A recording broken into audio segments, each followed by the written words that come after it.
Sejam bem-vindos, meus queridos e minhas queridas, ao meu canal A História é Linda, tá? A sessão Café, né? Com o professor Marquinhos. Beleza, meus queridos? Bom, vamos a mais uma aula, né? Mais uma aula de história, continuação de República Romana, finalzinho, na verdade, da República Romana. E é importante destacar o seguinte, na última aula nós fechamos falando das reformas sociais dos irmãos Graco, né? Primeiro o Tibério Graco, depois o Caio Graco, tá? Isso lá no final do século II a.C. Esses caras vão propor a lei fundamentária, garantindo recursos, alimentos para os mais pobres, né, por parte do Estado.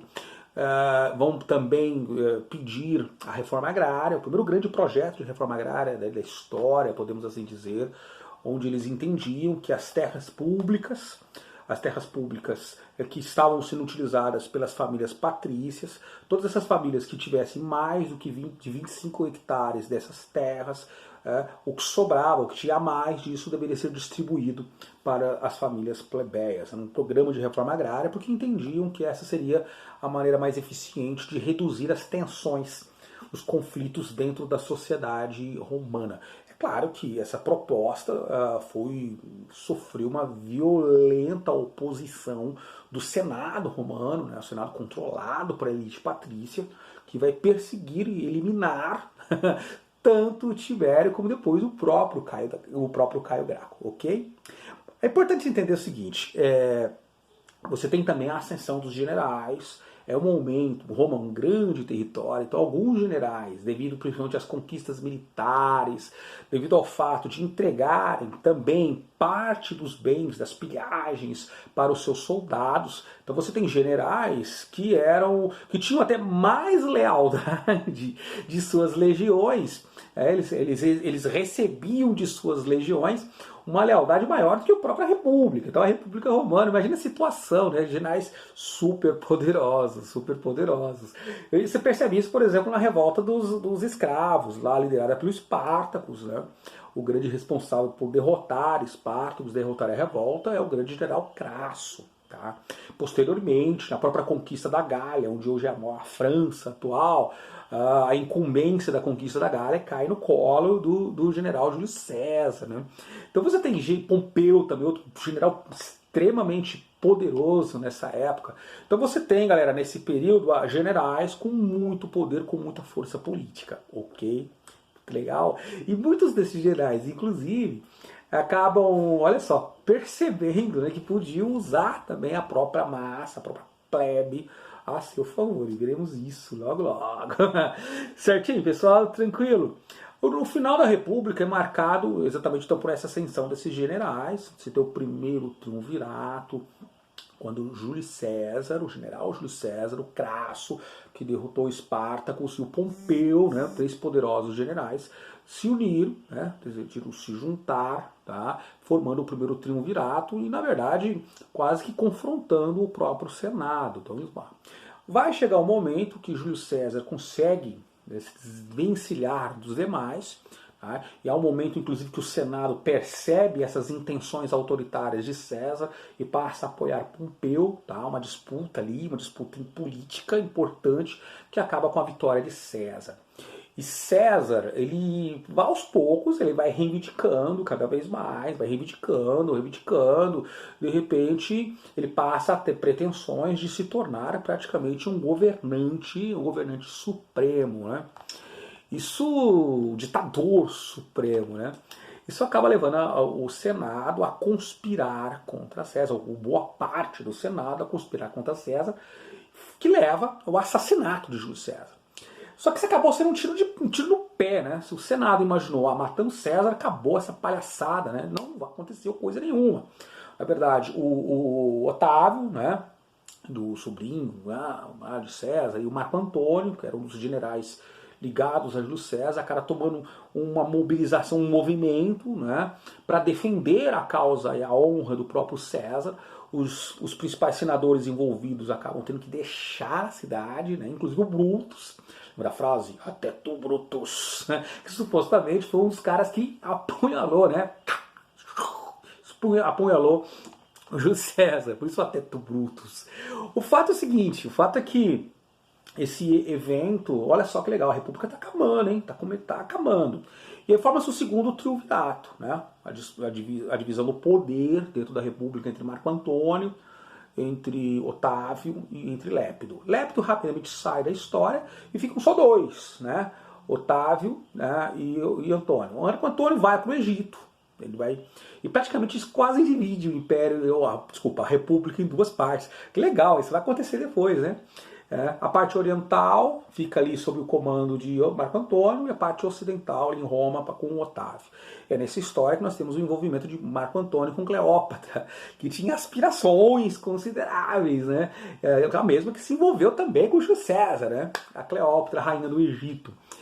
E aí, galera, dá um conflito novamente, o Otávio consegue convencer o Senado, né, a elite romana, de que Marco Antônio conspira contra Roma, tenta transformar a República aos moldes da cultura oriental, que está seguindo os interesses do Egito e tal. É lógico, né, o jogo de interesse. Há uma guerra civil, né, entre Otávio de um lado, com o apoio do Senado romano, e do outro lado, Marco Antônio e Cleópatra. E a vitória de Otávio, tá? A vitória de Otávio. E aí a questão, né, muito legal, a questão bem legal, se o Senado acabou, né, na verdade, tendo que aceitar, logo após a vitória de Otávio, teve que aceitar a formação do próprio Império. O próprio Otávio vai adquirir o título de César, ou o Imperator, né, César. E aí tem início o Império Romano, especificamente o Alto Império. Galera, o Alto Império ele vai do século I a.C. até o século III, tá? Depois de Cristo. Estamos falando de um período relativamente grande, né? Quase 300 anos, mais ou menos. A primeira característica, quando se fala, vamos falar, Alto Império Romano, vamos primeiro entender as características políticas desse Alto Império, desse império que acaba de se formar. A primeira é a centralização do poder nas mãos do imperador, né? O imperador, se antes você tem a república que governa de fato, com os magistrados, tribunos e tal, agora não. Agora você tem o poder centralizado nas mãos de um governante, como acontecia, por exemplo, no Egito, lá, em outros povos. Esse imperador, ele tem poder político, é ele que controla todas as principais instituições políticas, ele tem poder religioso, né? Inclusive o termo sumo pontífice, né? O sumo, a grande ponte, e no caso era o imperador, que era a ponte entre os homens e os deuses, o termo que hoje é usado pelo Papa, né? O sumo pontífice. Era o chefe religioso também. E era o chefe militar, né? Ele é o comandante de todas as legiões, todas devem lealdade, obediência total ao imperador. Ok? O Otávio Augusto governou por um bom tempo e consolidou o império. É importante entender isso, tá, gente? Tá? É tratado como um dos maiores imperadores da história romana. E qual é a função do Senado e dos magistrados e tal? O Senado continuava, de certa forma, controlando finanças ali, né, de certa forma fiscalizando os gastos do imperador, mas dependendo do humor do imperador, a relação era relativamente tensa, né? Às vezes, né, a gente viu isso com Calígula, com Nero também, e administrava algumas províncias, tá? Então o Senado, com o Império, o Senado continua sendo uma instituição extremamente importante, mas o Senado já não é, como ocorria na República, o principal órgão de governo, certo? Outra característica marcante desse Alto Império, né? Alto Império do século I a.C. ao século III, é a expansão territorial. O Alto Império ele marca o auge da história romana, né? Um momento de expansão máxima, expansão máxima.